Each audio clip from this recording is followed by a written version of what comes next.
They believe in the oneness of Allah subhanahu wa ta'ala. And then after that 1,000 years, that's when changes start to take place.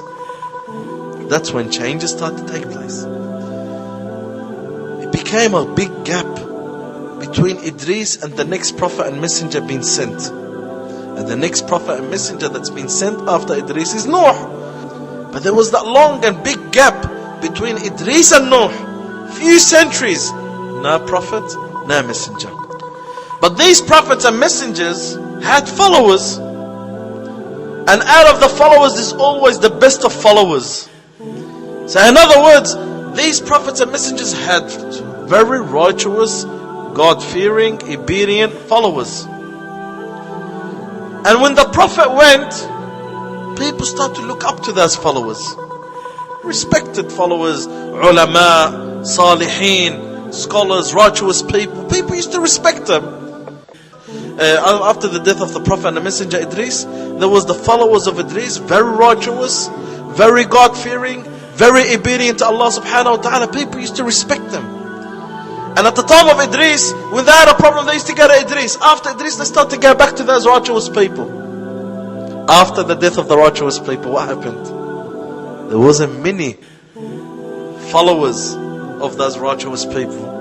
Because it's usually maybe the Prophet will have bigger influence to have followers than a righteous person to have a followers.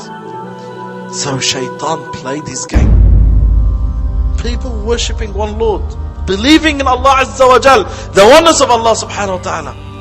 So at the time of the Prophet Idris, people would go to him. Idris went, people went back to his righteous followers. Now the righteous followers are gone. Who do we go back to? So Iblis started to play them with the minds of the weak people. Shaitan came, and when people started to die, when people died, Shaitan said to them, what a wonderful person you are. What a wonderful. So Shaitan came and he grieved. Now you got to look at the Shaitan's tactics here. Shaitan came along and he grieved with them. He said, man, that person who died, like Sheeth alayhi salam, if he died, or somebody else really good died, they said, man, this person died. Oh man, don't you feel, what a wonderful person he was. So Shaitan's there and he's actually grieving over this soul that has passed away. So they start to know this person, this wonderful person who's grieving over a good soul. Then what happens is the next generation dies.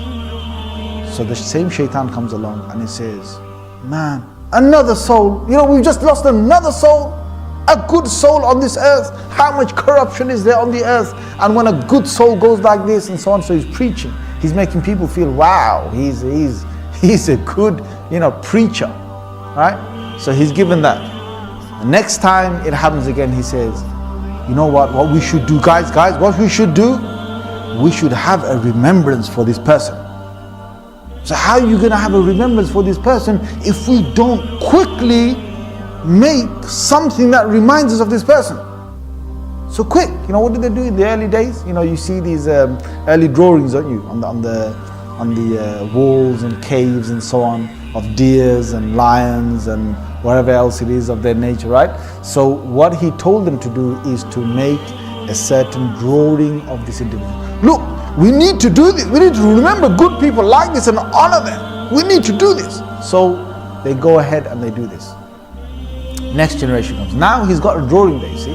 He's got a few drawings that are coming up of these pious people that had passed away. Next generation, he said to them, he said, hey, listen, young boys, you're going to die soon, right? You're going to die. You need to respect your elders. Respect them. And how you respect them is, see those carvings on there, right? See, pay him respect.